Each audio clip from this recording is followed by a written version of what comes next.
सर्वमङ्गलमाङ्गल्ये शिवे सर्वार्थसाधिके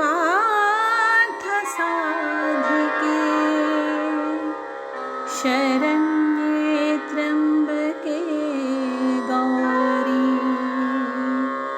नारायणी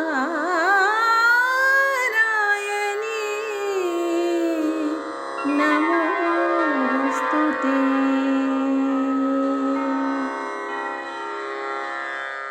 जय माँ इंद्राक्षी, जय अम्बे। इंद्राक्षी धाम में दर्शकों आप सभी का हम हार्दिक स्वागत करते हैं। आज छठ तिथि है, छठवां नवरात्र है और भगवती कात्यायनी का आज के दिन पूजन किया जाता है।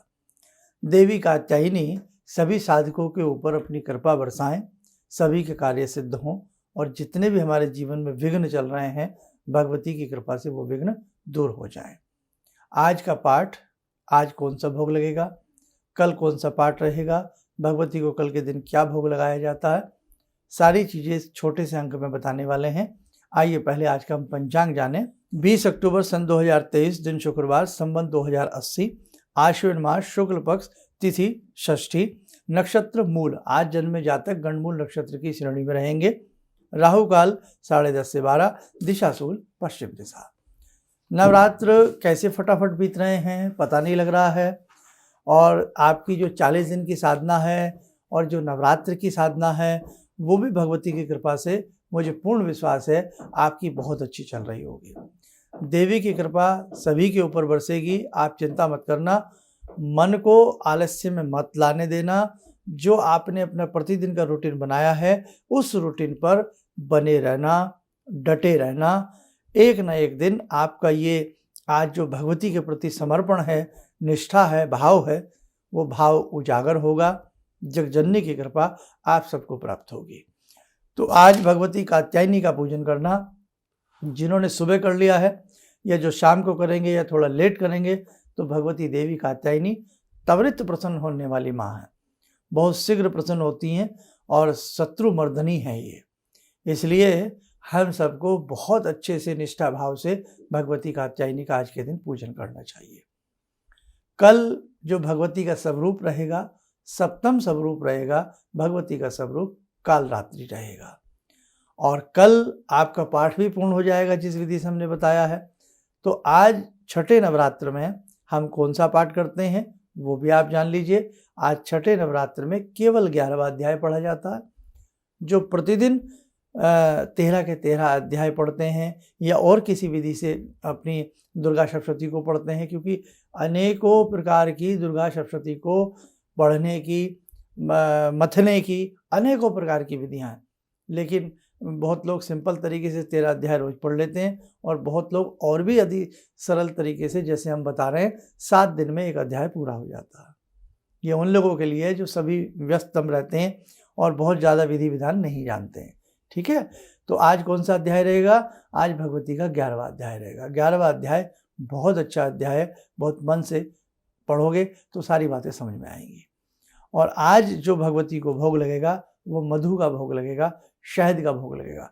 शहद है तो लगा दीजिए, नहीं तो फिर दूध का ही भोग लगाइए। कल भी सुन लीजिएगा लगे हाथ, कल सप्तम नवरात्र है, भगवती काल रात्रि का पूजन होता है। अब कितने पाठ बचे हमारे? 12 और 13। तो कल सप्तम नवरात्र में 12वां और 13वां अध्याय पढ़ करके आपका पाठ पूरा हो जाएगा। कल तीनों रहस्य भी पढ़ लेना। देखो पीछे की तरफ प्राधानिक रहस्य, वैकल्पिक रहस्य, जो 3 रहस्य हैं, कल वो तीनों रहस्य भी पढ़े जाएंगे। हमने शुरू में आपको मना कर दिया था, जिन्होंने पढ़ लिया है तो भी कोई दिक्कत नहीं है, लेकिन कल तीनों रहस्य पढ़ करके अपना एक अध्याय आपका भगवती की कृपा से पूर्ण हो जाएगा। देखो कितने अच्छे से आपका एक अध्याय हो जाएगा। उधर आपकी साधना भी चल रही है और कल भगवती को जो भोग लगेगा वो गुड़ का भोग लगेगा। ठीक है, सारी चीज़ें आपने नोट डाउन कर ली होंगी। अब हम थोड़ा सा अपने उन भक्तों के लिए भी बता देते हैं जो 40 दिन की साधना में बहुत मन से लगे हुए हैं। बहुत लोगों का ये कहना है कि कई बार हम मंत्र जप रहे हैं, मन नहीं लग पाता। मन को साधना ही तो कहते हैं। जब भी आपका मन इधर उधर भटके तो जो आपके सामने दीप जल रहा है, कभी दीप में अपना मन लगाइए, दीप ज्योति में मन लगाइए। कभी भगवती के जो चरण हैं उस पर अपना मन ले जाइए। भगवती के हाथ में जो त्रिशूल है या भगवती के हाथ में शंख है या भगवती के सबके अलग अलग पास मूर्तियाँ होती हैं, अलग तरह की फ़ोटो होती हैं, तो जो भगवती के आयुध हैं, अस्त्र हैं, कभी उनकी तरफ दिमाग लगाइए, है ना। कभी भगवती के गले में पहनी हुई पुष्पों की माला उस पर ध्यान लगाइए, है ना। तो मतलब अपने ध्यान को भटकने से हमें बचाना है, बस ये आप ध्यान रखें। और बाकी अब सप्तम नवरात्र के बाद हम अष्टमी में कैसे कढ़ाई पूजन करते हैं, नवमी में कैसे कढ़ाई पूजन करते हैं, और जो जयंती हमने बोई है, जो खेतरी बीजी है, उसका क्या किया जाता है, वो हम प्रयास करेंगे। आपको कल के नवरात्र में सारी जानकारी आपको हम देने वाले हैं। इसलिए कल का नवरात्र का जो विशेषांक है, एपिसोड है, बड़ा खास है, उसे देखना ना भूलें। आइए, समय हो चला आज की ध्यान साधना का। आज की ध्यान साधना में जुड़ते हैं भगवती माँ कात्यायनी से।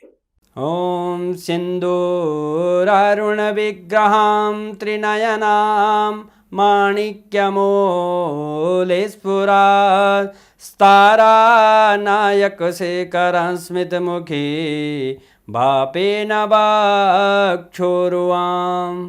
पाणिभ्यामलपूर्णरत्नचषकां रत्नोत्परां बिभ्रति सौम्यां रत्नगटस्थरक्तचरणां ध्यायेत् पराम् अम्बिकां खड्गं चक्रगदेषु चापपरिगान् शूलम्बुशोण्डिं शिरा शङ्खं समदधतीं करे स्त्रीनयनां सर्वाङ्गभूषावृतां नीलासमद्युतिमास्य पाददशकां सेवे महाकालिकां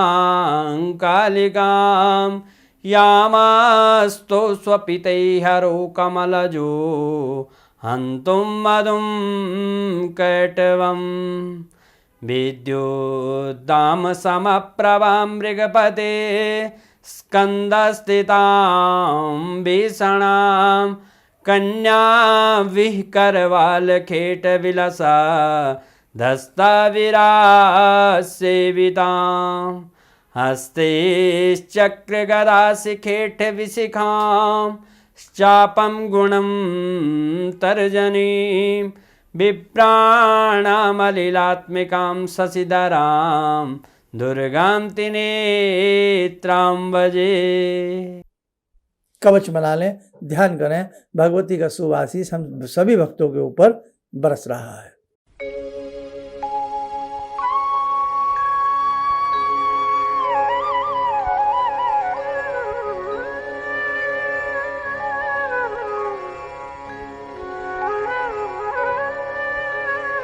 ओम बोलते हुए नेत्र खोलें, सामान्य हो जाए। बाकी साधकों, कल की बात कल पर रहेगी। आज थोड़ा सा व्यस्तम क्षण है, इसलिए कार्यक्रम को यहीं पर हम समाप्त करना चाहेंगे। आप सभी स्वस्थ रहें, सुखी रहें। इन्हीं शुभकामनाओं के साथ हम अपनी वाणी को विराम देते हैं। जय जय अम्बे। मैं मंची कवि हूँ बेसिकली। मुझे बहुत दिनों से इस बात की तलाश थी कि मैं कभी कोई गलती करूँ तो कोई ऐसा व्यक्ति मेरे ऊपर हो जो उसको बचाए, क्योंकि गलतियाँ तो होती हैं। और आज के कार्यक्रम से मैं दावे से कह सकता हूँ कि मेरी वो तलाश आज पूरी हो गई। बस इससे ज़्यादा मैंने कुछ कहा। किसी भी समस्या के समाधान के लिए मिले प्रसिद्ध हस्तरेखा एवं वास्तु विशेषज्ञ प्रोफेसर धर्मेंद्र शर्मा जी से। नोट: शिविर में भाग लेने हेतु एवं व्यक्तिगत रूप से मिलने के लिए कॉल करने का समय सुबह 10 बजे से शाम 6 बजे तक। हमारे विभिन्न ज्ञानवर्धक कार्यक्रम देखने के लिए आप हमें अभी सब्सक्राइब करें, बेल आइकन को प्रेस करें ताकि आप देख सकें हमारा कार्यक्रम सबसे पहले। और अधिक जानकारी के लिए फेसबुक पेज को लाइक करना न भूलें।